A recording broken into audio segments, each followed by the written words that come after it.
Hola chicos y chicas, hoy día vamos a ver la tercera parte de esta primera clase de neuromorfología. Vamos a revisar lo que son meninges y espacios meningios. Y entonces vamos a partir con la embriología de las meninges. Esta se va a producir entre los días 20 y 35. Las meninges se van a originar a partir de células de la cresta neural y del mesénquima. ¿Ya? Entonces, en el embrión temprano, el tubo neural está envuelto por una capa mesenquimal que dará origen a la capa meningia primaria. Tanto las células derivadas de la cresta mesenquimatosa como las crestas neurales parecen estar involucradas en la formación de la meninge primaria, que se diferenciará durante el desarrollo del embrión y formará dos capas diferentes.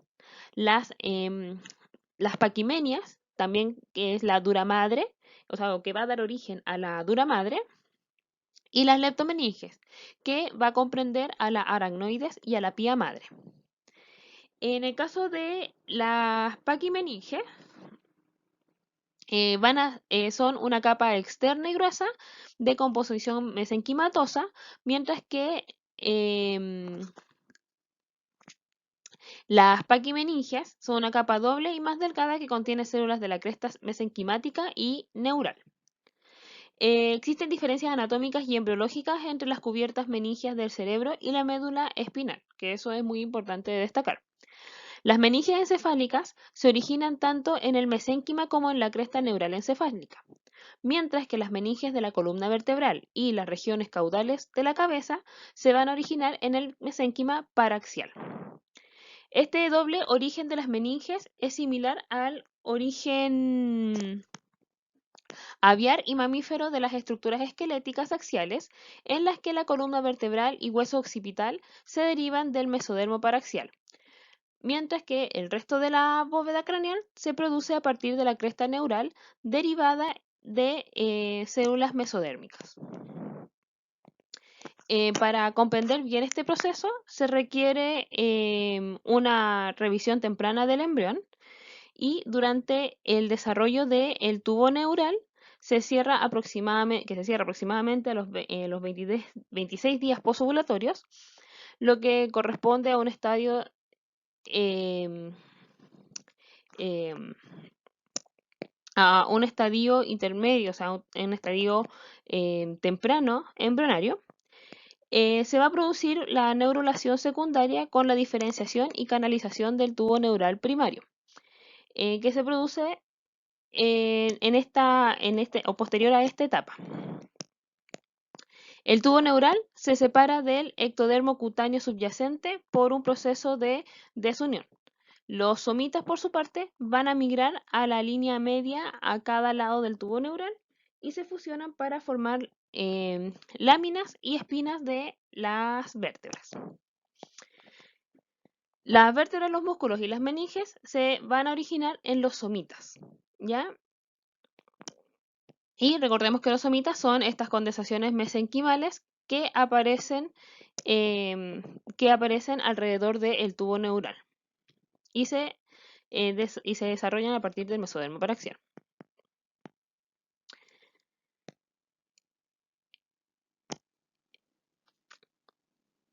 Ya, entonces el somita recién formado va a consistir en una bola epitelial de células columnares que van a rodear las células mesenquimales dentro de una cavidad central. Y durante la maduración temprana, la pared ventral del somito forman el esclerotoma, que después va a dar lugar a la columna vertebral y las costillas, y la mitad dorsal del somita pertenece a epitelial y se desarrolla el dermomiotoma, desde donde se van a originar la dermis de la espalda y la musculatura esquelética, como ya lo habíamos estado revisando. ¿Ya? Entonces, una vez que se forma también la estructura del tubo neural y junto con el desarrollo de los somitas, va a haber una derivación de capas, o sea, de tejido, que va a dar origen o va a ser parte de lo que es el origen embrionario de las meninges, en este caso espinales. El espacio epidural, o aquí a nivel de la columna vertebral, entonces lo que nosotros vamos a encontrar es lo siguiente. Aquí tenemos la dura madre. La dura madre se continúa hasta la zona inferior, donde se da la vuelta. Y la zona donde se da la vuelta para retornar o para, en cierto modo, envolver a todo al sistema nervioso, ya al final de la columna vertebral, es lo que se conoce como el saco dural. Em, el saco dural, como dije, es una terminación, es un fondo de saco, donde la dura madre se da la vuelta. El espacio subdural es un espacio que se va a formar entre la dura madre y la aracnoides. ¿Y por qué es un espacio virtual? Porque tenemos dos elementos. Sería la línea negra que se está formando en esta zona, entre ambas capas. ¿Ya? Y es un espacio virtual porque en realidad no hay nada ahí. Olvidé mencionar que alrededor de o externo a la dura madre vamos a encontrar el espacio epidural, que corresponde a un espacio que está relleno por tejido adiposo y vasos sanguíneos. Pero este espacio va a estar ocupado por esos elementos solamente a nivel de la médula espinal. Debajo del aracnoides vamos a encontrar el espacio subaracnoideo, el cual va a contener el líquido cefalorraquídeo. Y vamos a encontrar en la zona más profunda de este espacio a la pía madre, la cual va a rodear o va a estar adherida al sistema nervioso propiamente tal. La pía madre va a tener unos medios de fijación, una fijación lateral que corresponde a los ligamentos dentados. Y en la zona final, como va a estar acompañando a la médula espinal, por ejemplo, la médula espinal va a terminar aquí, en una zona que se llama el cono medular, la pía madre se va a prolongar para formar vamos a hacerla aquí de azul, ahí está la pía madre, ya va a formar una prolongación hacia abajo que se va a llamar el filum terminal. Y lo que va a hacer es que se va a ir a anclar a nivel del coxis. Pero va a tener el filum terminal una porción que va a estar dentro del saco, pero va a haber un momento en el que va a atravesar el saco y va a arrastrar parte de la dura madre. Entonces, cuando atraviesa la dura madre y llega a anclarse al coxis, ahí es cuando pasa a llamarse ligamento coxigio o ligamento sacrocoxigio. Y aquí la dura madre va a ir acompañando o va a ser como arrastrada por el filum terminal. La pía madre corresponde a un tejido de epitelio plano simple. En el caso de la aracnoides es un tejido conectivo laxo y contiene además las trabéculas que corresponden a estos pilares, ya que esto es como en cierto modo la comunicación o el vestigio que queda de que en un inicio esta era una sola capa y cuando se empieza que era la leptomeninge, que esta cuando se empieza a separar, empieza a quedar estas trabéculas de unión. En el caso de la dura madre es un tejido conectivo denso y regular.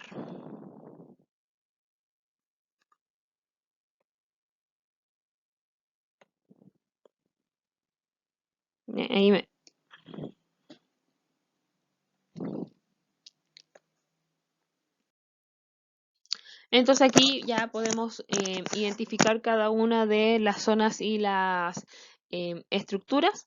Aquí tenemos el espacio epidural. Ojo, no confundirse con ese tejido que está ahí. Eso corresponde a un ligamento que se llama el ligamento longitudinal.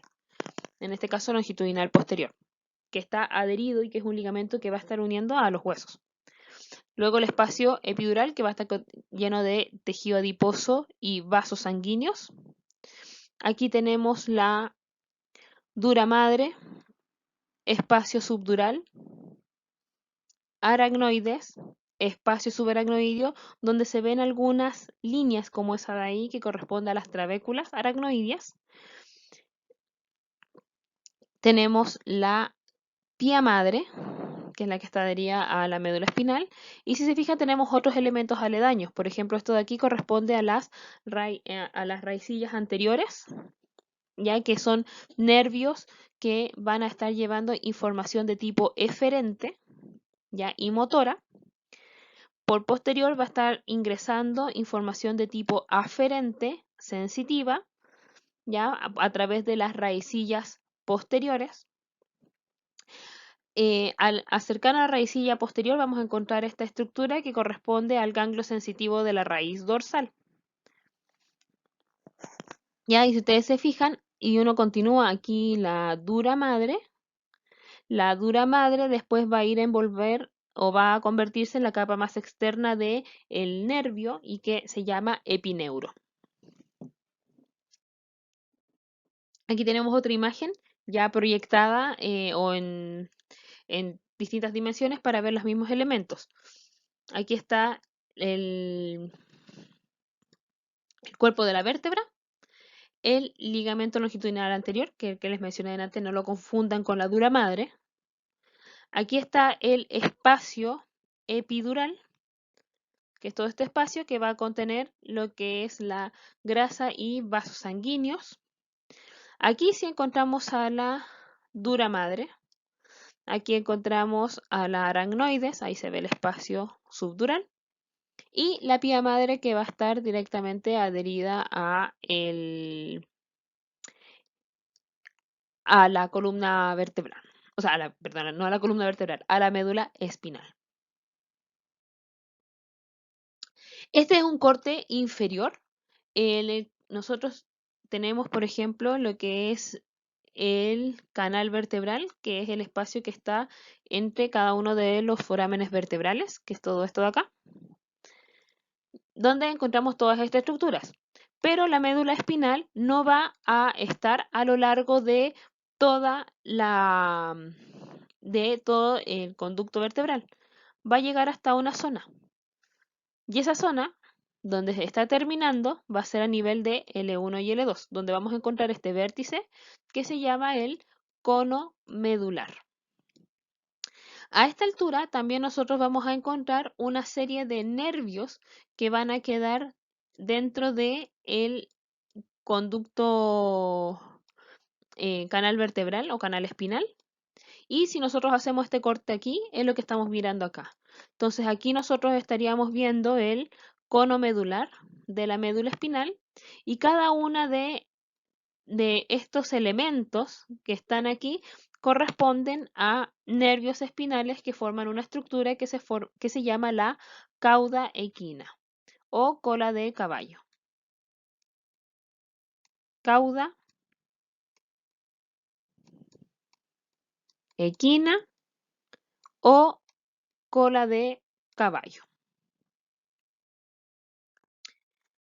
A nivel del encéfalo, tenemos algunas diferencias importantes. Primero que el espacio epidural, o sea que va a estar alrededor de la dura madre, aquí está la dura madre, va a ser virtual porque va a estar directamente adherido al periósteo del hueso. Otra cosa que es importante destacar es que a diferencia de la médula a nivel de la médula espinal, aquí la dura madre va a tener dos capas, una capa externa y una capa interna. Esa es la dura madre. Y estas capas van a generar un espacio que son que van a dar o van a dar lugar a que por ahí vayan atravesando senos venosos, como el que estamos viendo aquí. Ahí se ve el seno sagital superior.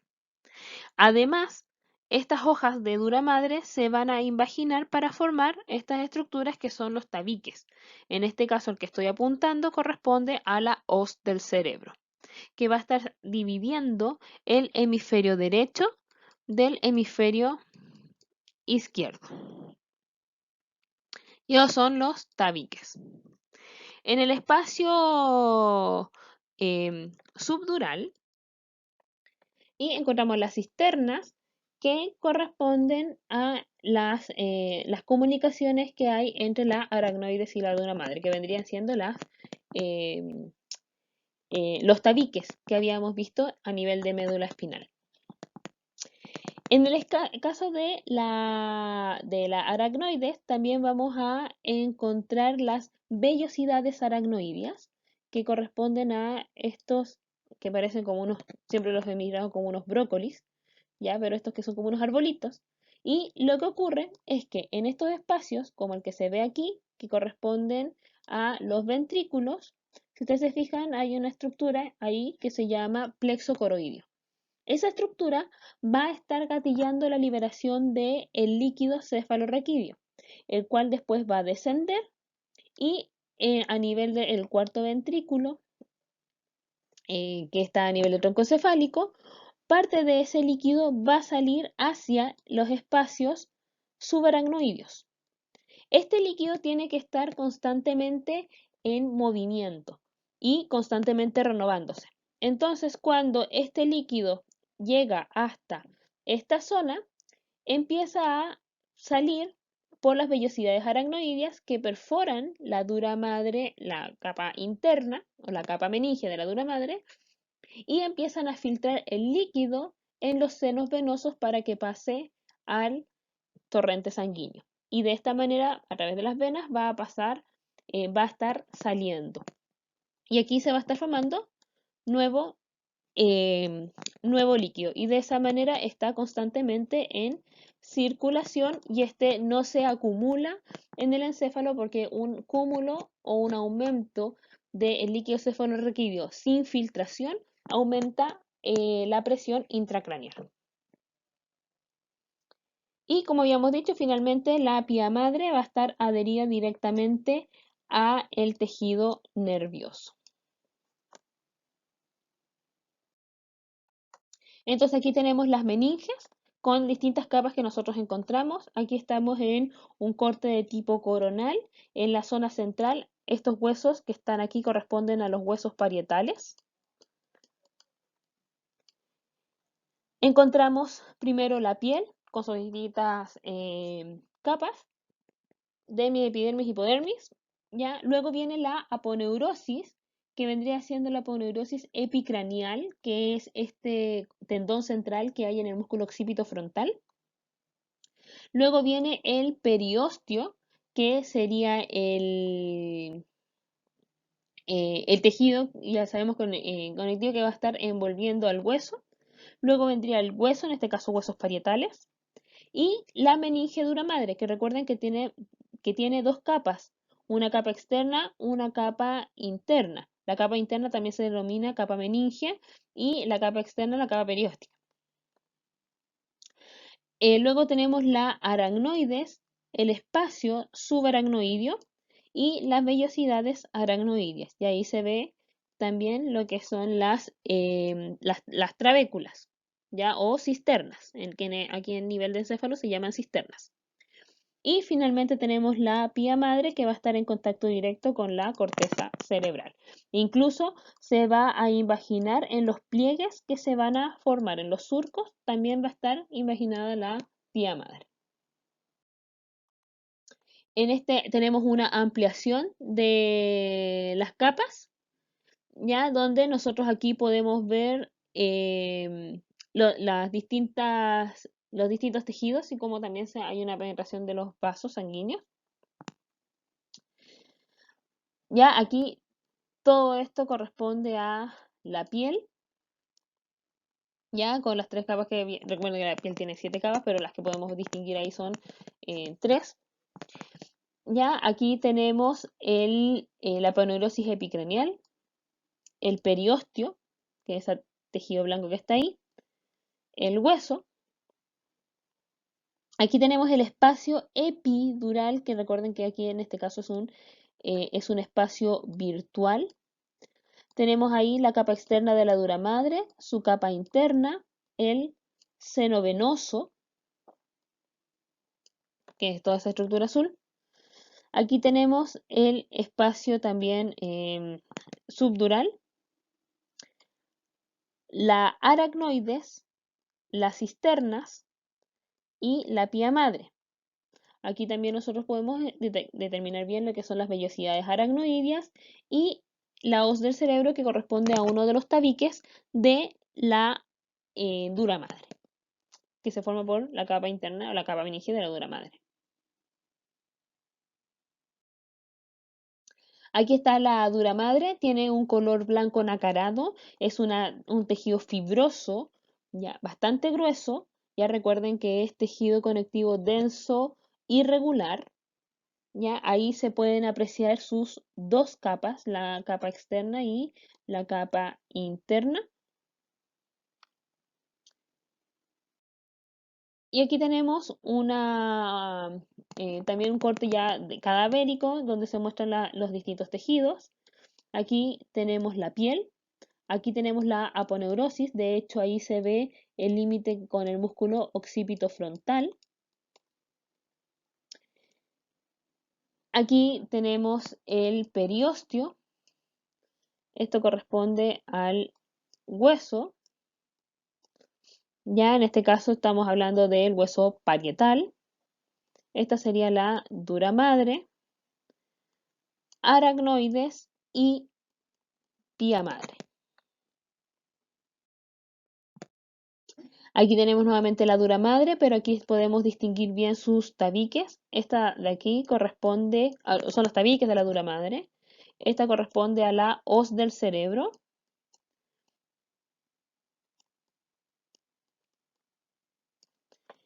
La de aquí, esta separación, corresponde a la hoz del cerebelo.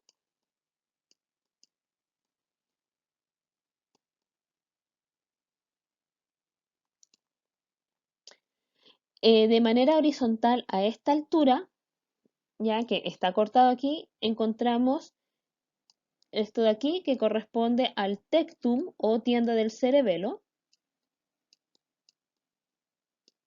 Tectum o tienda del cerebelo.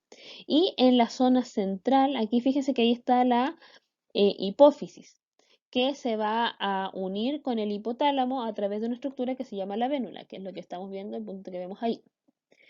¿Ya? Y aquí se va a formar un diafragma que se denomina diafragma celar, que es esa porción de ahí. Diafragma celar.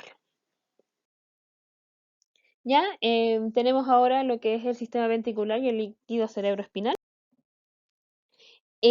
Cuando se forma el encéfalo, quedan unos espacios en su interior que corresponden a los ventrículos.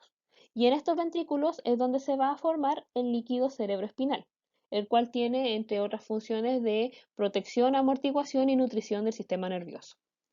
Los ventrículos que vamos a encontrar corresponden a este de aquí, que corresponde al ventrículo lateral. Tenemos dos ventrículos laterales, uno derecho y uno izquierdo, los cuales van a tener los cuernos anteriores del ventrículo lateral, y estos de aquí corresponden a cuerno posterior del ventrículo lateral. Estos ventrículos se van a comunicar con el tercer ventrículo a través de ese orificio que se va a formar ahí, que corresponde al orificio interventricular.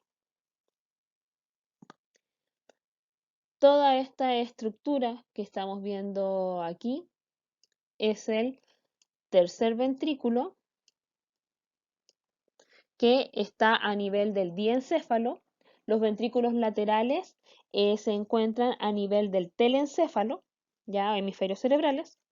Tercer ventrículo a nivel del diencéfalo. Esta columna que encontramos aquí es el acueducto cerebral, que se encuentra a nivel del mesencéfalo. Y hacia inferior encontramos el cuarto ventrículo, que está entre lo que es la protuberancia o puente, médula oblonga y cerebelo. Hacia inferior encontramos un canal en la zona central de la médula espinal que se llama canal ependimario o canal central. cerebelo y este era el cuarto ventrículo. El líquido cerebroespinal, también conocido como cefalorraquídeo, tiene las siguientes características. Primero, su aspecto es de color claro e incoloro. De hecho, hay un signo de las personas que tienen cuando hay accidentes de alta energía, que son por lo general de accidentes de tránsito, donde recuerden que aquí va a estar el sistema óseo.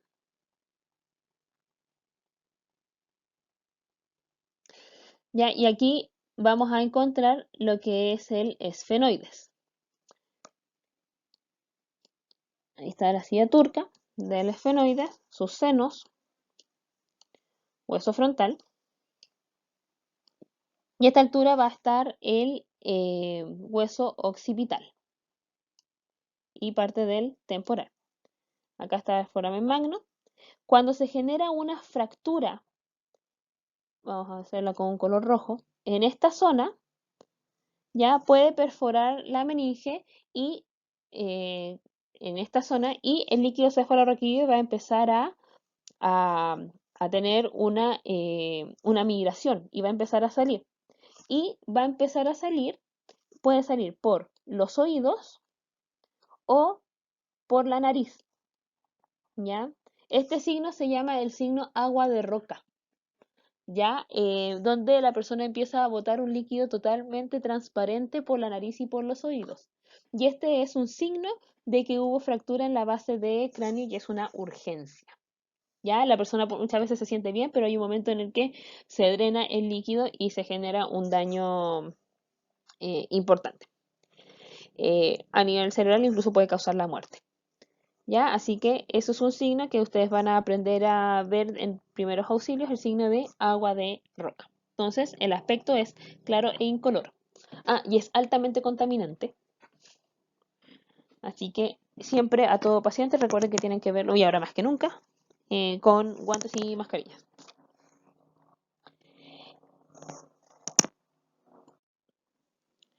Entonces, ¿cuáles son las otras características y composición que tiene este líquido?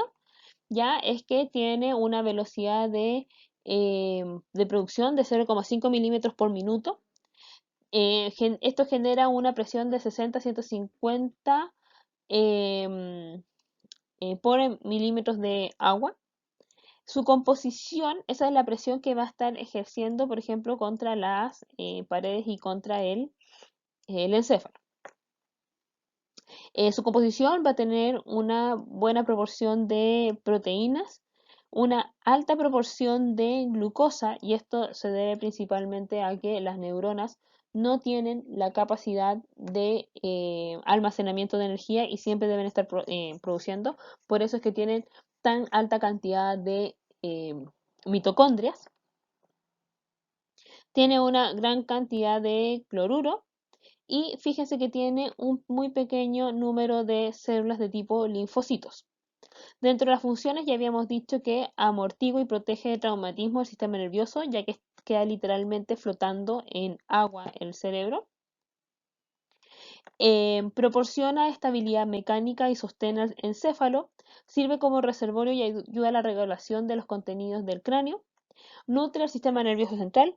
Elimina metabolitos del sistema nervioso, y eso es gracias a la presencia de estas vellosías aracnoides que está constantemente filtrando. ¿Ya? Y además sirve para que algunas secreciones de las glándulas pineales que se encuentra aquí, el color, que se encuentra aquí, vaya transitando a través del líquido cefalorraquídeo para poder llegar finalmente hasta aquí, que es la glándula hipófisis. Y de esa manera se pueden regular el ritmo de la secreción de hormonas. En cuanto a la producción, aquí nosotros tenemos el plexo coroidio. Si nosotros hacemos la ampliación, vamos a ver de que tenemos capilares sanguíneos en la zona interna y como capa externa tenemos células de tipo epiteliales. ¿Ya? Estas células epiteliales son las células epiteliales del plexo, los cuales tienen la presencia de unos cilios, ¿ya? Los cuales ya vamos a ver la importancia de estos cilios. El capilar, que sería este de aquí, ya son capilares de tipo fenestrados, lo cual genera una alta filtración de su contenido. Ya van a entrar tanto líquido, sustancias disueltas y proteínas. Estas estas células tipo epiteliales van a tener una barrera en sus uniones intercelulares, las cuales van a obligar a que todo elemento que vaya a pasar al líquido cerebroespinal tenga que pasar por el filtro de estas células. No va a pasar, por ejemplo, por las uniones intercelulares. Ya no se va a poder atravesar por esa zona. Ya estos elementos van a poder,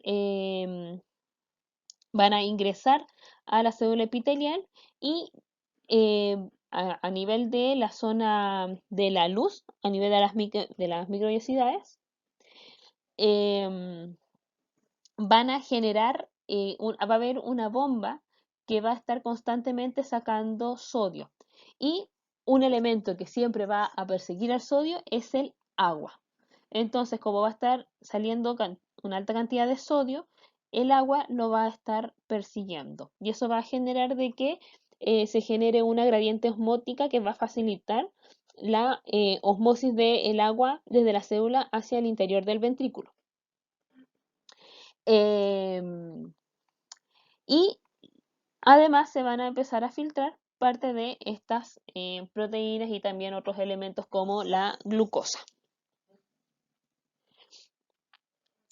Y eso y la presencia de los cilios, antes que se me olvide, va a contribuir de que este líquido no se quede aquí estancado, sino que se vaya formando y se esté desplazando.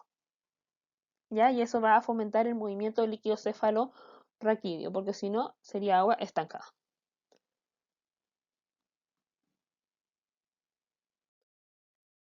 Ya, una patología bastante común es la meningitis, ya que va a presentarse con cefalea de predominio posterior, ya vómitos, fiebres, trastornos a nivel de la conciencia y signos de irritación meningia, que es un signo que cuando uno genera movimientos a nivel de la cabeza se genera una tensión que puede llegar incluso a movilizar los pies.